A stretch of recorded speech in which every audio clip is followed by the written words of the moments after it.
We have our international affairs analyst, Dan Perry, with us, and our security analyst and the host of the Ross Handler Report, Yaakov Lapin, as well.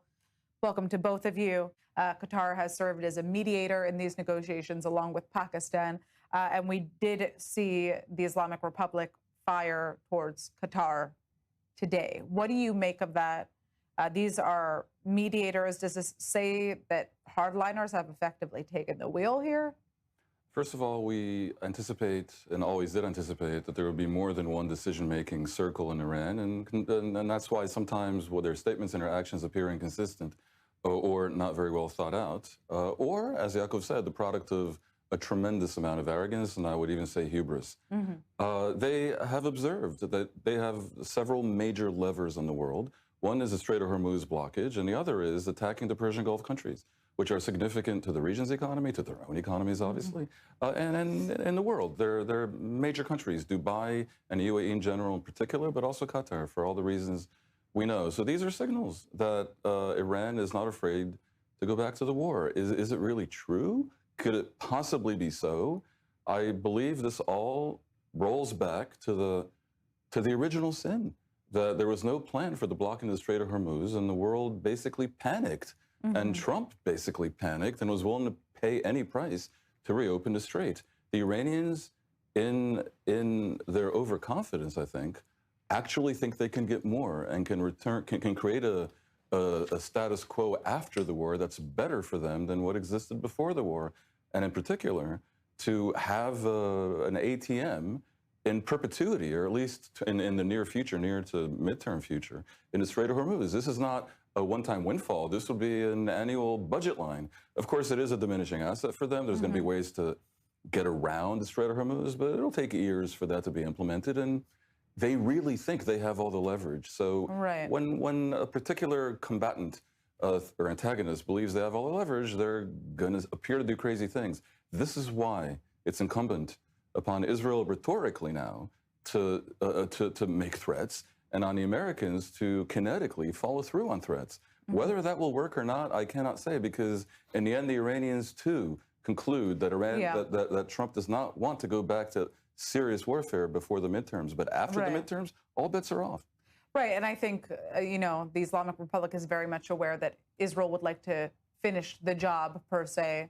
And there's not going to be any restraint from Israel when it comes to going back to war, if that is a possibility that is allowed by the United States. But I do want to ask you, Yaakov, something just briefly about, American firepower. Obviously, there have been billions of dollars worth of firepower that have been used in this war. We know that the majority of Americans, according to polls, are not a fan of this ongoing conflict. When is the line going to be drawn there? Or is there a chance that the U.S. could be, in turn, effectively using up too much of its military power in this conflict? Well, look, the U.S. has a lot of firepower left. This is still the greatest military power on the planet, and they could go for much longer and go in much harder if they choose. For the same reason, I think that President Trump signed the MOU to begin with. He wants to stop the war now. He's frightened of the oil prices. He's frightened of domestic opinion, and he wants to see if there's a way to end it now. I think that's the reason why Trump is still interested in this MOU, and maybe the Iranians are too. Trump believes in the art of the deal, famously, and he thinks, like a lot of Western leaders, he's not that unusual in this regard, that the Middle Eastern antagonists will be ultimately realistic, almost Cartesian in their understanding of the world. But it doesn't necessarily always come down that way. I would say this: the Republicans, in general, and Trump in particular, are not afraid of unpopular policies generally. ICE is unpopular, the tariffs are unpopular, healthcare, gun control, or lack of it is unpopular. The war is unpopular. They may not care, with the exception of the several months before the midterms, which is why I think if they get past the midterms, then you could see a resumption of either kinetic warfare or, in my view, better, a complete and total air, land, and sea blockade of Iran until the regime collapses. Briefly, Dan Perry, I just want you to answer before we go out for a commercial break, keep it short, how weak the Islamic Republic is at this point, how desperate the Islamic Republic is. We're hearing Trump consistently say they want a deal so badly, but the behavior shows something else. I think it's safe to say they don't look like someone who wants a deal very badly. They want to survive very badly. And clearly the people in charge right now, for all intents and purposes, are the hardliners. And these are the people who are staging attacks, basically, and it is theatrics on the likes of Pezeshkian, who is ever so slightly less insane than the hard line of the IRGC. They are hated by the majority of the people, but they're willing to murder their population by the tens and probably hundreds of thousands. And when I recommend a crippling blockade, it's because I think the economic lever is the main one that will, A, create genuine infighting, not between hardliners and semi-hardliners, but between the Democratic Alliance and the regime, and bring the people out into the street. We have our international affairs analyst, Dan Perry, here with us, and our security analyst, Yaakov Lapin. All right, I would like to turn to you first, Dan, on this, because, you know, obviously, the fact that Trump says Israel is withdrawing from Lebanon, and then you essentially hear, you know, Israeli officials saying, I don't know what you're talking about, we're going to do whatever we want, sends the message that, you know, the United States and Israel are not aligned. But, you know, can Netanyahu and his government get away with this right now, especially as national elections are quickly approaching? Well, a number of things. Israel cannot take action in the face of active American opposition. On the other hand, Israel certainly can take action without American support. Somewhere between the one and the other is a gray area where America might not be so happy, but it doesn't actively oppose. If America wanted to lay down the law, yeah, Israel would probably have to comply, regardless of claims of being not having sovereignty and autonomy. Right. I'm not so sure Trump wants Israel to pull out and see Hezbollah array along the border and do another October 7th. Right. And the U.S. maybe can be a guarantor to whatever test phase, whatever test areas we're setting up for the Lebanese armed forces. I think the reality is that we are in such a gray zone. But another issue, just as you alluded, is that we're in the middle of an election campaign.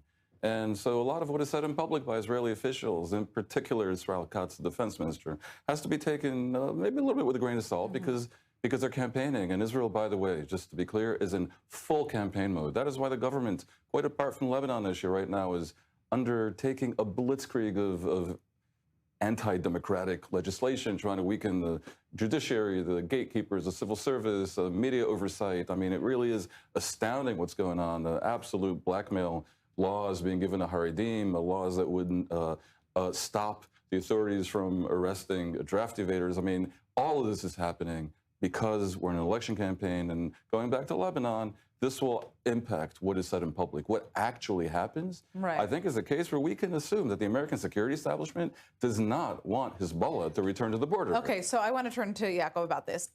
That's obvious that the United States doesn't have an interest in Hezbollah, you know, maintaining control of southern Lebanon.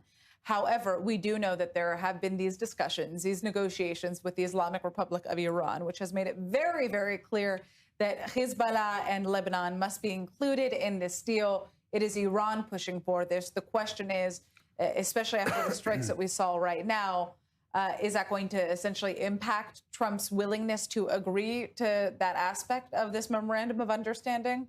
Well, I think that what happened is that Trump saw how determined Israel is not to be pushed out of southern Lebanon so quickly after setting up or reestablishing the security zone. And I think that once Trump sees a determined actor, whether it's an ally or not, he backs off.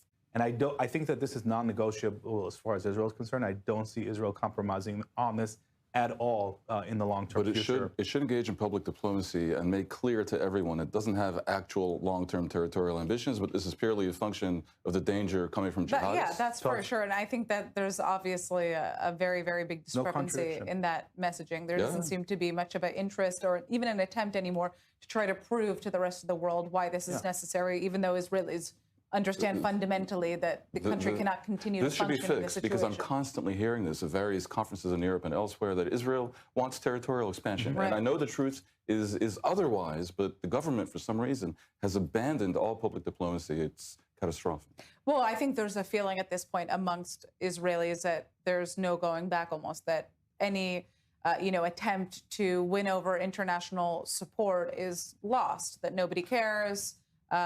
Most people hate Jews. Most people hate Israel. You're both touching on something very important. It's the eighth front. It's the information warfare front. This is the front where we are being basically massacred and have been for years. It's metaphorical, but it has real-world implications on our freedom of operation, on our legitimacy, on our coalition building. This has got to be addressed ASAP. It requires funding. It requires a commander-in-chief It requires a doctrine like any other war that you fight. The information war has got to be taken seriously. Right. It's funny because you say, there's a very clear doctrine as to how Israel's now going to respond to security, Exactly. Situations, issues that it's facing. That does not exist when it comes to the public diplomacy front whatsoever. You want to talk about a chicken with its head cut off. That's essentially what we've been witnessing happen right now. At the same time, there is a sense of desperation and also exhaustion, you could say, given the fact that it's been 3 years since October 7th and the war hasn't stopped. By the way, should the Iranian regime one day fall, that would not just be a great favor to the Iranian people, but it would affect this eighth front as well, because a lot of this international propaganda campaign against Israel that began October 8th, basically, when Israel was already being accused of genocide, preposterous, before one soldier entered Gaza. A lot of that is coming through Iran. All right. Well, this is a discussion that I think we could continue for hours. We're going to turn now to Iraq. I'd like to thank you both for joining us.